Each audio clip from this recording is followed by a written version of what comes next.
বাড়ি বাড়ি পাট নিয়ে যাবে, তাই নিয়ে যেয়ে সবাই নমস্কার দেবে।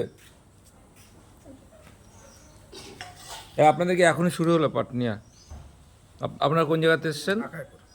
গাছ দেখতে পাচ্ছেন আকাইপুর থেকে এসছে, প্রতিটা বাড়ি বাড়ি যাবে দাদারা প্রতিটা পাট নিয়ে যাবে। আর শিবের চৈত মাস মানে শিবের বার, প্রতিটা জায়গায় যাবে আর পাটে নমস্কার দেবে সব বাড়ি বাড়ি। বেশি করে